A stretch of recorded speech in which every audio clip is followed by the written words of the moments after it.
ওদালগুৰি জিলা committee all Bodo students ইউনিয়নৰ আজি 47তম বাৰ্ষিক অধিৱেশন সমাপ্ত হ'ল। আজি অপেনিং সেশ্যন আৰু এই অধিৱেশন আজি মুকলি হোৱা উদ্বোধনী ভাষণ হিচাপে দিলোঁ। বড়ো জাতিৰ ইতিহাস অধ্যয়ন কৰোঁতে সদায় ABSUৰ নাম আগতে আহে, কাৰণ জন্ম লগ্নৰ পৰাই তেওঁলোকে বড়ো জাতিৰ উৎকৰ্ষ সাধনৰ কাৰণে শিক্ষা, সংস্কৃতি, ৰাজনীতি সকলো দিশতে জাতিটোক এটা মজবুত অৱস্থাত আনিব কাৰণে তেওঁলোকে যিখিনি ত্যাগ স্বীকাৰ কৰিছে, সেই কথাত আমি সকলোৱে বড়ো জনগোষ্ঠী হিচাপে, এজন সাধাৰণ বড়ো ব্যক্তি হিচাপে আমি মনত ৰাখিব লাগিব। আমি বিশেষকৈ যিসকল জাতি কিনে চিন্তা কৰা ব্যক্তিয়ে এই সংগঠনটো জন্ম দিছিল, তেওঁলোকক সোঁৱৰিছোঁ, তেওঁলোকক ধন্যবাদ দিছোঁ যে তেওঁলোকে এটা জেনেৰেশ্যন ABSUৰ জৰিয়তে গঠন কৰি থৈ গ'ল, যি সংগঠনে আজিকো প্ৰতি জাতিৰ প্ৰতিটো সমস্যাত থিয় হৈ ৰাইজৰ হৈ মাত মাতিছে আৰু জাতিটো কেনেকৈ আগলৈ বিভিন্ন দিশত আগুৱাই নিব সেই কথাখিনি চিন্তা কৰি কাম কৰি আছে। আজি এই অধিৱেশনতো বিভিন্ন সমস্যাৰ বিষয়ে আলোচনা কৰা হয়। বৰ্তমান যিহেতু অল বড়ো ষ্টুডেণ্টছ ইউনিয়নৰ যি ৰাজনৈতিক সংগ্ৰাম সেইখিনি স্থগিত ৰাখিছে, কাৰণ যিহেতু যোৱা 2020 চনৰ যি BTR চুক্তি, এই চুক্তিৰ জৰিয়তে ৰাজনৈতিক সংগ্ৰাম যিহেতু সমাপ্ত হৈছে, কিন্তু তথাপিও অল বড়ো ষ্টুডেণ্টছ ইউনিয়নে মনতে ভাবে যে তেওঁলোকৰ কাম এতিয়াও সমাপ্ত হোৱা নাই। এতিয়া জাতিটোক শিক্ষাৰ ক্ষেত্ৰত আগুৱাই নিব লাগে, অৰ্থনৈতিক ক্ষেত্ৰত আগুৱাই নিব লাগে, আৰু অৰ্থনীতি আগুৱাই যাবৰ কাৰণে যি কাঠামো বা উদ্যোগ ইত্যাদি স্থাপন কৰাৰ ক্ষেত্ৰতেই হওক, এই গোটেইখিনি কাম কৰিব লগা আছে। আৰু বৰ্তমান অল বড়ো ষ্টুডেণ্টছ ইউনিয়নে এই দিশটোত নজৰ দি কাম কৰিবৰ কাৰণে প্ৰস্তুত হৈছে। আমি আশা কৰোঁ তেওঁলোকে সফল হ'ব, আৰু তেওঁলোক সফল হোৱা মানে বড়ো জাতিটো আগুৱাই যোৱা।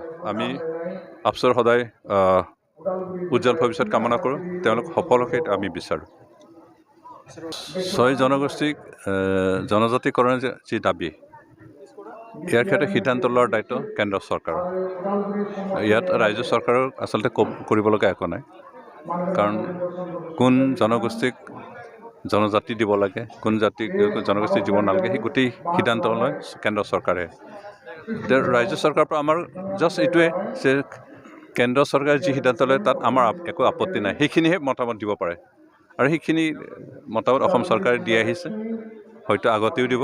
আৰু চৰকাৰৰ কিবা হিচাপে এজন MLA হিচাপে চৰকাৰে যি সিদ্ধান্ত তাক আমাৰ বিৰোধিতা কৰিবলগীয়া একো নাই। আমাৰ আপত্তি নাই কোনো জনগোষ্ঠী কিবা কৰে, কাৰণ সেই সিদ্ধান্ত লোৱাৰ আমাৰ বাধা দিয়াৰ অধিকাৰো নাই বা দিব পৰা ক্ষমতা আমাৰ নাই। সেইকাৰণে কেন্দ্ৰ চৰকাৰে যি সিদ্ধান্ত লয় সেইটো কেন্দ্ৰ চৰকাৰে ল'ব।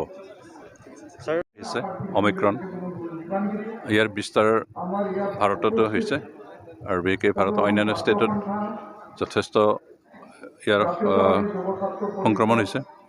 আমাৰ অসমতো কালি পৰহিৰ এটা নিউজত অসমতো 2জনমান কেছ পোৱা বুলি কৈছে। এতিয়ালৈকে ইয়াৰ কেজুৱেলিটি খুব বেছি হোৱা নাই, অলপ কম হৈছে, কিন্তু ইয়াৰ বিস্তাৰণৰ যিটো স্পীড সেইটো বৰ ত্বৰান্বিত হয়, বৰ খুব ক্ষিপ্ৰগতিত বিস্তৃত হৈ আছে। সেইকাৰণে আপোনালোকৰ জৰিয়তে মই ৰাইজক আহ্বান কৰিব বিচাৰিছোঁ যে কৰোণা ভাইৰাছৰ বিৰুদ্ধে যিখিনি প্ৰতিষেধক ব্যৱস্থা ল'ব লাগে, যিখিনি আমাৰ প্ৰিকশ্যছ মেজাৰ ল'ব লাগে, সেইখিনি লোৱাটো ভাল। আমাৰ মুখ হাতটো পিন্ধিবই লাগিব, ডিষ্টেঞ্চ মানি চলিব লাগিব, তাৰপিছত আমাৰ চেনিটাইজ ইউজ কৰিব লাগিব। আৰু লগতে ভাৰত চৰকাৰে এতিয়ালৈকে নিৰ্দেশ দিয়ে যি ভেকচিনেশ্যন, আগতে 18 বছৰলৈকে দিছিল, কিন্তু এতিয়া আমাৰ 15 বছৰৰ পৰাই দিয়া আৰম্ভ কৰিছে। যিসকল 15 বছৰৰ ঊৰ্ধৰ লোক যিমান আছে তেওঁলোকে গোটেইখিনিয়ে ভেকচিন লোৱাটো ভাল। বহু সময়ত বহুতো অপপ্ৰচাৰ হোৱাৰ কাৰণে বিভিন্ন ঠাইত ৰাইজে ভেকচিন ল'বলৈ অস্বীকাৰ কৰিছে।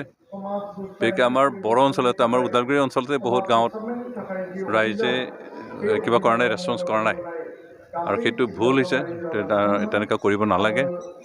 মই আহ্বান কৰিছোঁ, যিহেতু কৰোণা বৰ ভয়ানক বেমাৰ, ইয়াৰ পৰা হাত সৰাৰ প্ৰয়োজন আছে। সেইকাৰণে নিজৰ প্ৰাণ ৰক্ষাৰ কাৰণে, নিজক সুৰক্ষিত কৰি ৰখাৰ কাৰণে আমাৰ আটা ৰাইজে, বিশেষকৈ 15 বছৰ ঊৰ্ধৰ যিমান লোক আছে আটায়ে ভেকচিনেশ্যন লোৱাটো খুব প্ৰয়োজনীয়। আহ্বান জনাইছোঁ সকলোৱে লোক, ভয় কৰিব লগা একো নাই। কাৰণ ইয়াৰ দ্বাৰা আক্ৰান্ত হৈ অনাহকতে মৃত্যুবৰণ কৰাটো কোনেও নিবিচাৰে আৰু সেইটো উচিত নহয়। সেইকাৰণে প্ৰিকশ্যনেৰী মেজাৰ ল'ব লাগে, যিখিনি অৱলম্বন কৰিব লাগে আটাই লোক আৰু ভেকচিন ল'বলৈ আগবাঢ়ি আহক, সেইখিনিকে আহ্বান জনাইছোঁ।